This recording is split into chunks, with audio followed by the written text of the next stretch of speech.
आमची first flight Akasa. We were very excited. हे आमचे पहिले press conference गोंयान. So thank you for making the time and coming. I appreciate this. I'll spend the next few minutes to.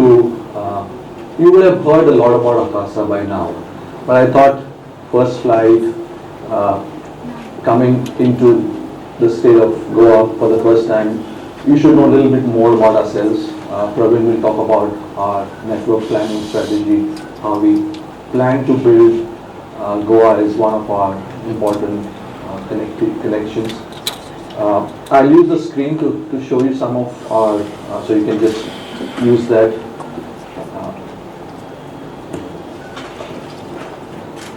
You can put it on full screen. Thank you.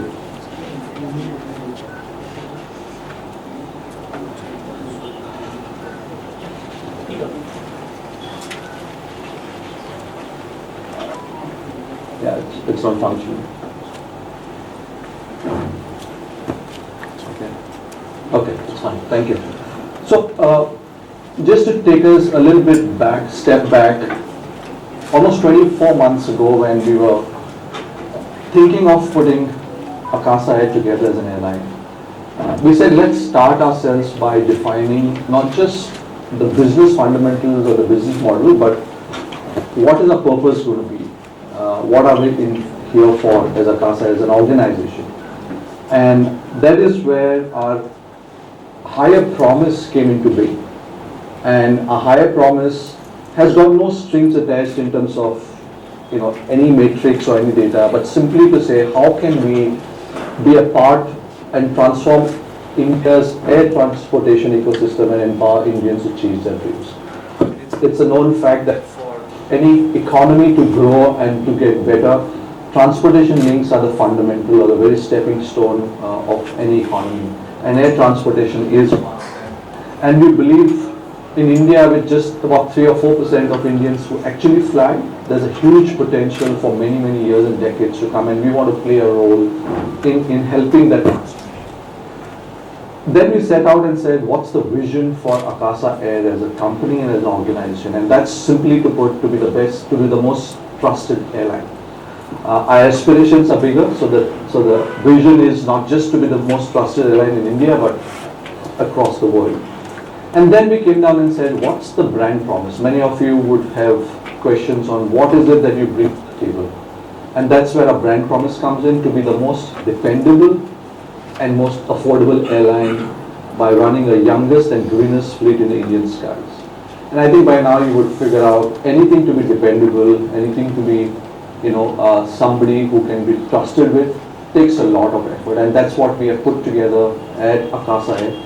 Right from our people, right from our technology, and right from all the policies that we put together. We want to create an airline that is warm and efficient, always respectful towards our customers. India needs an airline that creates that environment of always being warm, respectful and friendly, and create a very delightful experience.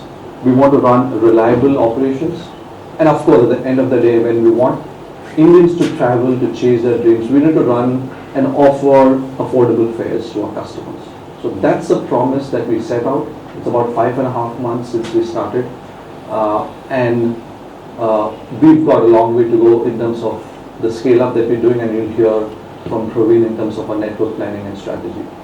I think a couple of keywords on this slide is we want to bring in, and we will bring in, a lot of empathy and an inclusive culture in our travel experience towards the customers. And that will be led largely by our teams and our customer-centric philosophy. Of course, technology will play a big role. As a new age startup, technology becomes an inherent part of anything that we do. And that put together will help us to achieve our brand promise. I think it's important for you to just have a glimpse of what are the values that we're trying to inculcate among ourselves internally. And while this is a lot internal, but we expect all of us as employees to bring these values out when we interact with our customers, interact with our partners, and interact with our media partners and everybody. And we've kept our values quite simple. These, we believe, are values that all of us as good human beings need in a day-to-day interaction, and that's what Akasa is also creating as a culture. From collaboration to honesty, to empathy, humility, perseverance, respect, positivity, and sustainability. And if you look at that, these are very simple principles and values that anybody and everybody has in a day-to-day world, and we want to imbibe them as a part of our culture at Akasa. I'll touch upon some of this in the next few slides.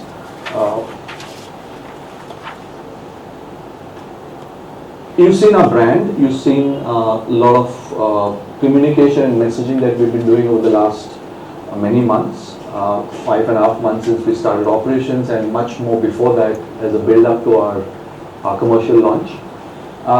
We are creating, and the brand that we're looking forward to present and grow is something that's going to be warm, happy brand, reliable, tech-savvy for sure, an honest brand. We want to maintain our core value of being honest and transparent in anything that we do, whether it's an interaction with our customers, whether it's an interaction with all of you as our partners.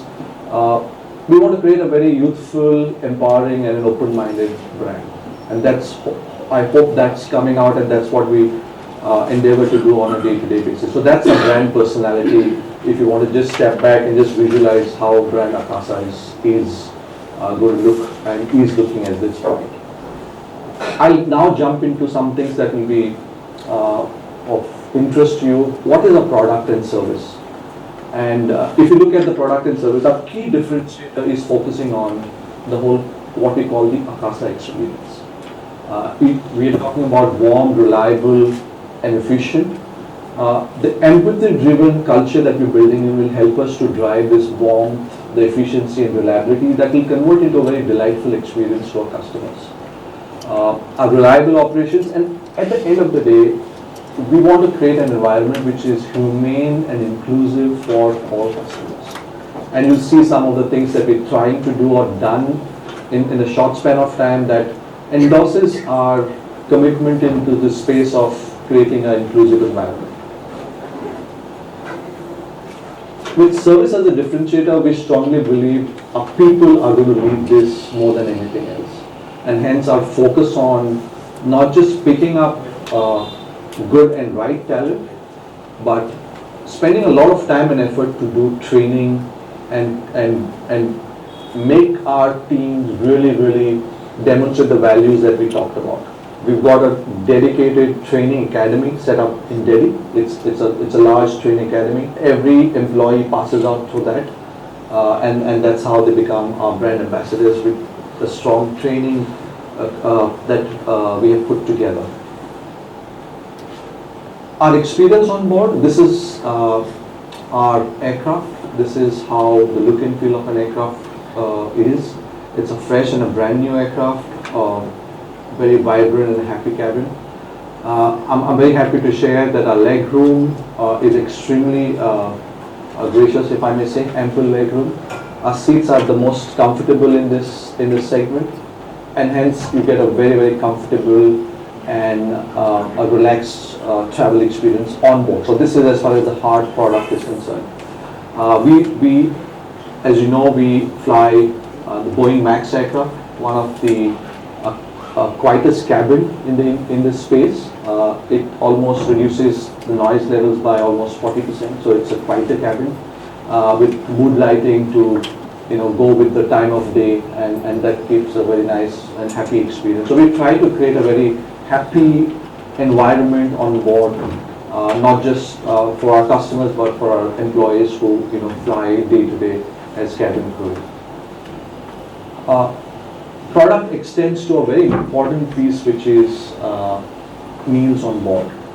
We are a buy on board. We have a buy on board service, but we told ourselves that today consumers' food habits and eating habits have changed. How can we adapt to that?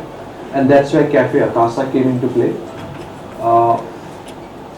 I'm proud to say this is one of the best menu up in the sky, specially curated, working with the best reputed chefs across the country. We offer multi-cuisine and quality meals, very gracious portions, if I may say as well. We are focusing on health options. There's a lot of demand for healthy options. Some plant-based nutritious meals are a part of our menu. We are doing a lot of industry first. You've never heard or seen hot chocolate served on board. You've never seen pasta served on board, and things like Vietnamese rolls. These are some of the hot-selling items, but one of the first in the industry in meal menu that you'll see. And then we're doing something very unique, which is every festival in India is celebrated through an exclusive menu that we curate and have as a pre-purchase. Right now, Makar Sankranti is a festival that's coming up. There's a meal customers can book. Christmas just passed by. We had a Christmas meal on board, and these meals are really well taken up by our customers because we see a trend where customers want to experiment.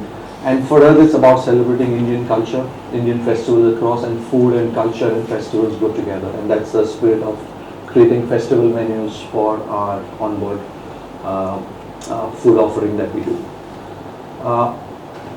Moving on to how inclusive we can be, and this is one example of we now allow pets to fly on Akasa. That's part of our commitment to create a very inclusive travel experience, and why not? Why can't pets travel in cabin? And we've seen a tremendous amount of response. We can right now carry dogs and domesticated dogs and cats on board. We can carry in the cabin as well as cargo hold. It depends on the size and weight that you have that you want to carry. But we are highly sort of encouraged with the response that we've got with various breeds of cats and dogs. Pet parents are extremely happy. I didn't know that people don't travel because they have to leave pets at home. And I realized after we put this up how much grateful people are that they can now make a trip or even go and visit somebody and carry the pet along. And I think it's a small gesture from our side to create this, but I hope we see more and more, and we're hoping to have more and more such initiatives as we go along. So the service is on. We've got a huge amount of bookings coming through. We're flying pets as we speak on our flights. It's a nice feeling to see this getting bigger and growing, and more importantly, enabling pets to fly in a safe and in a happy environment, and that's what we're focusing on. One of the things I want to mention at a very early stage is none of the initiatives that we do and we talk are done for any visibility. We really believe that we want to do this for a cause, and I talk about sustainability. We didn't launch this until we were 100% convinced that we can accept and carry pets seamlessly and safely. And we even have partnered with an NGO because we're not the experts. We know how to manage operations, but how to handle pets. We've taken a partnership with an NGO who's helped us to put all the processes, even helping us how to help parents to plan before they travel with the pets on board. You just can't get a cage overnight, put the pet inside and take it in a cargo or put in a cabin. You need to get them used to it a couple of days before. So those are the learnings that we're trying to share with pet parents. And so far it's been a pleasant journey with pets flying on us. Extending our inclusive and our empathy-driven culture, you would have seen an announcement that we made recently. We've launched in-flight safety manual, the manual in gray. It's in English and Hindi. Our passengers who are visually impaired can request for one, and it's got all the details which are required to go through from a safety manual point of view. Again, as I said before, we rely on experts to help us and guide us. We work, and thanks to Xavier's Resource Center for the visually challenged. Xavier's is a big institution, does a lot of work in this space, and they helped us to put this together, and they continue to help us and guide us in this space as we do more things as we go forward. I want to talk about a little bit on our commitment to sustainability. and environment is a big topic of discussion for everybody, and we genuinely believe that we as an organization can play a small role to do our bit to the environment. And if you see, we've started by making a decision where our aircraft are one of the most greenest aircraft in the sky. In fact, our order of 72 aircraft, every aircraft is going to be exactly the same. Reduced carbon emission. This aircraft reduced carbon emission by almost 20%. It's quieter, as I said, which means noise levels are reduced significantly, and the overall environment sustainability is enhanced with the aircraft that we got. So we will have the youngest and the greenest fleet that we ordered, which we got 14 aircraft as of now. We ordered 72, which will come over a period of time. Sustainability is a core, and one of the things that we genuinely wanted to do was use every opportunity to see how we can add value and play our role in preserving our nature. Our uniforms for our employees, for our crew, for our cabin crew, for our cockpit crew is made out of sustainable material. It's made out of recycled PET bottles. So that's the uniform that you see. Of course, we want to focus on having uniforms for our employees which are comfortable, eco-friendly, and of course, a bit of a fun element, and that's what you see with the sneakers that we've developed and designed exclusively, very first in this part of the world. Our crew can now comfortably spend hours on a flight. Our ground staff can move around comfortably using sneakers. We've made these out of special recycled rubber, so again, a small contribution to sustainability and environment, and that's the play in sustainability from an uniforms point of view. Our packaging on board, I talked about Cafe Akasa, which is our in-flight menu. The packaging is made out of 100% recyclable packaging, and the cutlery is biodegradable. We could have done a fancy packaging or fancy branding with colors, but as you know, any color that you put uses chemicals, and that's not good for the environment. So hence we've gone with packaging that looks the way you see it on the screen here. That's in a nutshell, where we started, what are we trying to do, what are our commitments, and what is the brand promise, what's the product at this point. There are a lot of new initiatives on the product and service side, but we just want to make sure the promise that we make and the promise that we made, we are delivering this and delivering this consistently, and that's a focus on a day-to-day basis, and that's hopefully gives you a feel and a look and a feel, if I may say, of what the Akasa experience and what the Akasa product and service will be whenever you get a chance to fly on any of our flights. I'll hand over the next few slides to my colleague Praveen on our strategy in terms of fleet network and how do we plan to grow. Thanks, Belson. Good afternoon, Goa. Good afternoon, all of you.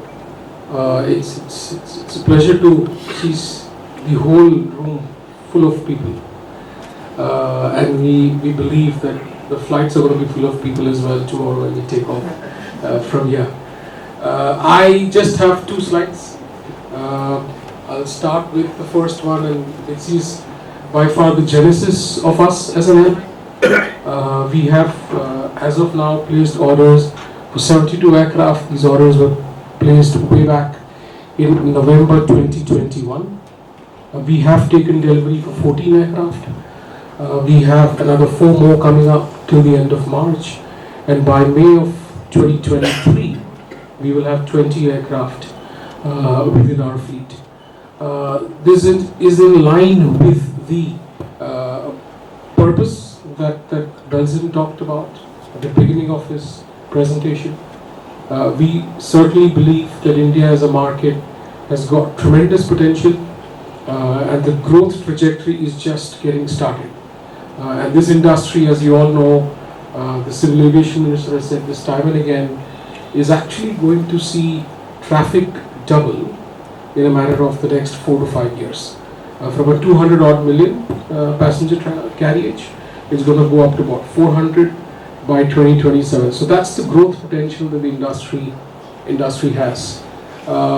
State-of-the-art aircraft, CFN LEAP 18 engines, minimal sound when you sit on board. It's very comfortable seats that we offer on board, and more importantly, I think all of us are now getting concerned about the environment.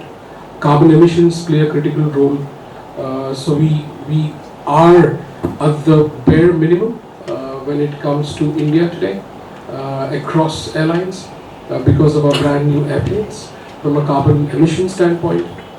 And we launched our operations on the 7th of August.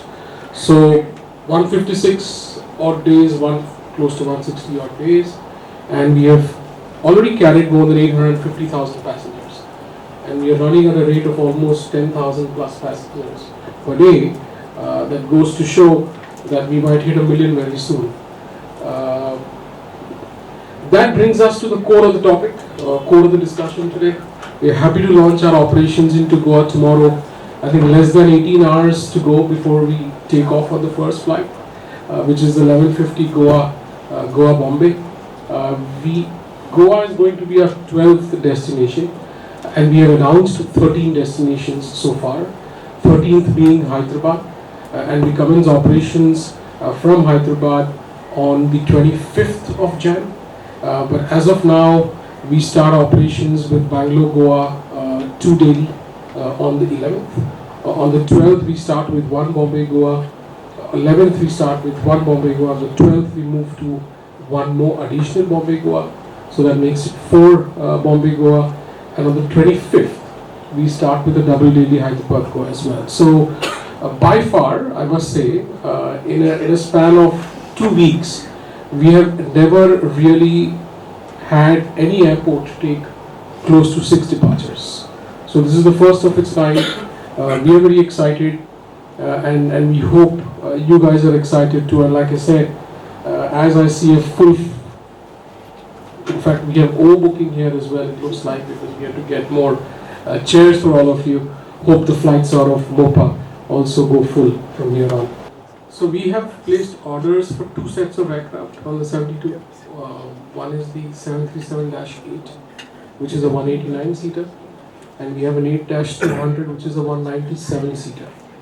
Having said that, we talked about this, I guess, about a month back, where we do have 11 aircraft, which are of 174 seats because of the supply chain issue that we faced.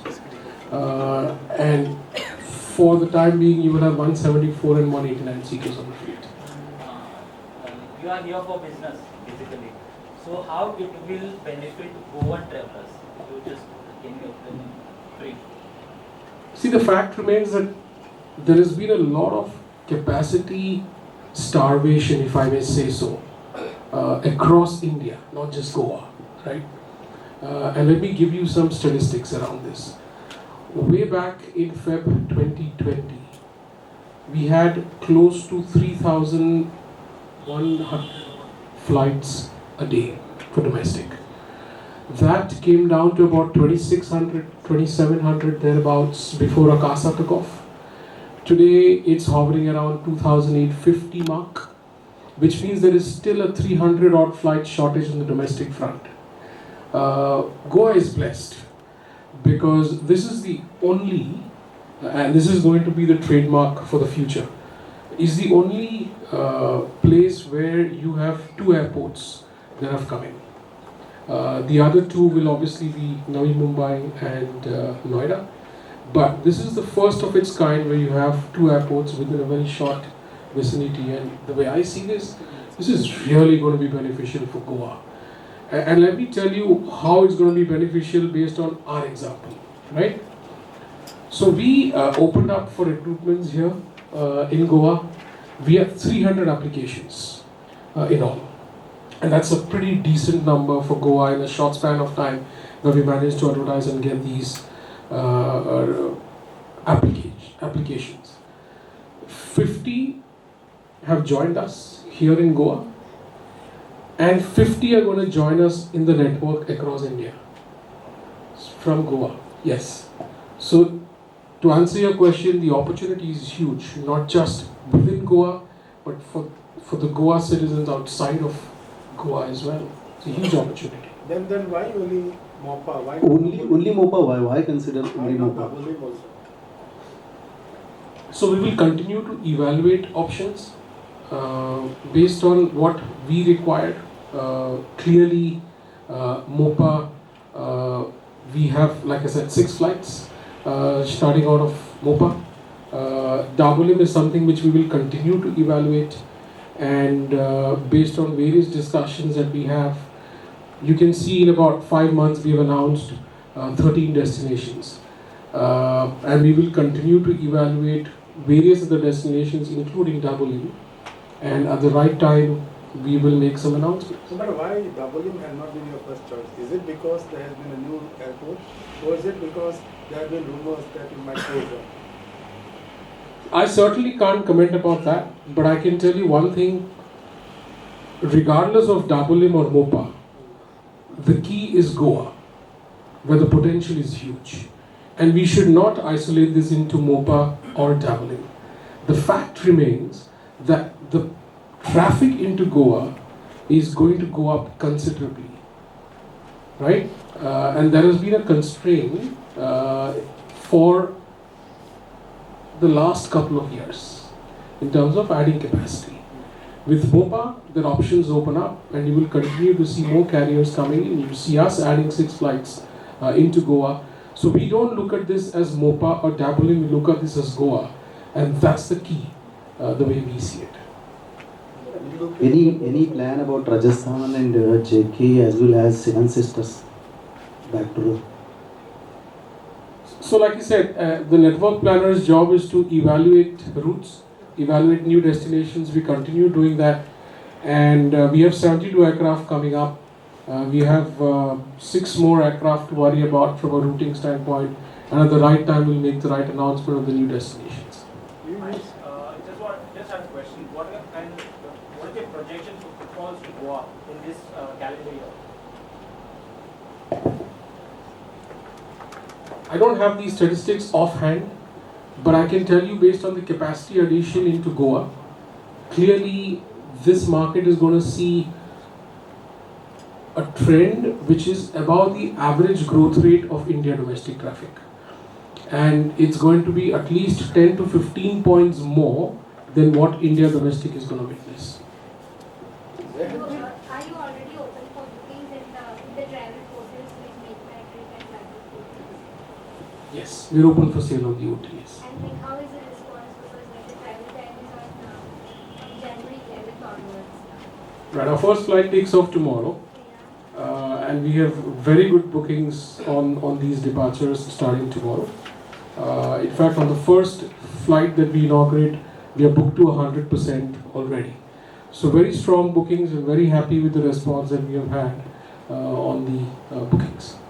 There have been debate on this 737 MAX because of 2018-2019 incidents, especially in China. So how do you elaborate on the safeties? Because until 2000, 737 MAX were grounded. If you all are aware about it, is it? What is it? So if you look at what has transpired, the fact remains that the aircraft did go through its set of challenges. It overcame the challenges, and today there have been close to 1 million flights post the issue getting resolved. So clearly it's one of the safest aircraft. And I must tell you, for us, safety is by far super critical. And my family has taken flights already. I encourage my children to take flights. Pilsen does that, the whole airline does that. So the way we see this, it's absolutely safe for anybody to fly. So you spoke about affordable fares. The main issue is that when you are operating from MOPA, there are many customers, many passengers have been coming, the fares are on a higher cost.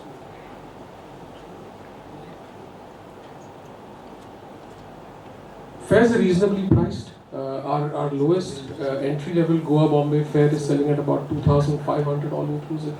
Goa Bangalore is selling at about 2,600, 2,700 all inclusive. Airline seats are perishable in nature. And my request to all of you around the table would be book in advance, get the best deal. Always do that. Don't come at the last minute for bookings, because it all comes down to demand versus supply. Book in advance, you will get a very good deal, and it will be very affordable. And I think there's no differentiation in the way we do pricing basically because it is MOPA. If your question was that, that's absolutely not the rationale that we use.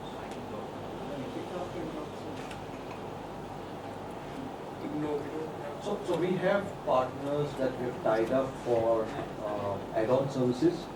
So we have tied up with partners for add-on services.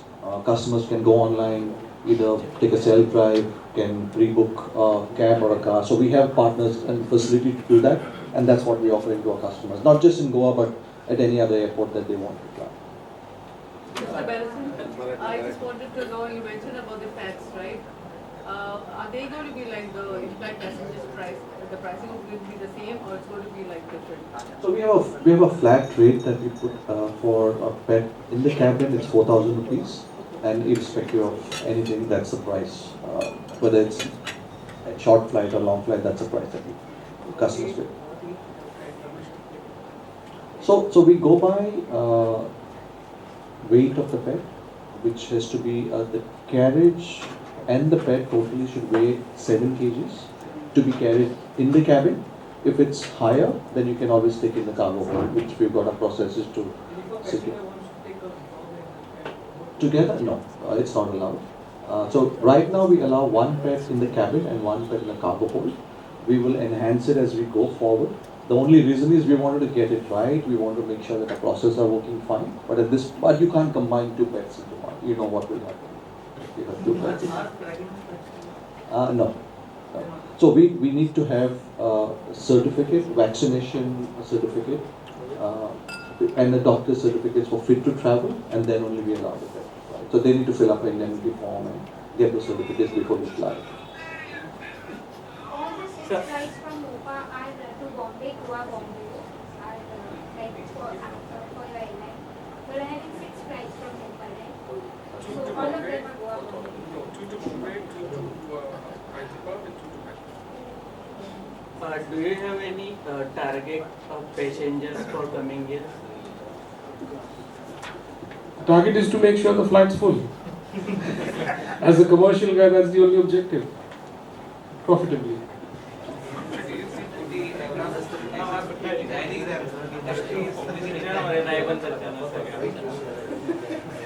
Okay, there's a question on it. Designing of aircraft. Do you think India is a good market to design aircraft? Manufacturing aircraft? See, there is a facility in Gujarat now for this. We call it the gift city. But let's face it, aircraft that get manufactured and used, at the end of the day, they need to be leased out, right? And when it gets leased out, when it's leased within India, it's okay. The moment somebody has to lease it outside of India, there are a lot of taxation implications, etc. that comes in. India is a great place for manufacturing anything, if you ask me. But there are certain regulations that need focus, and that needs to be focused. All right, thank you very much.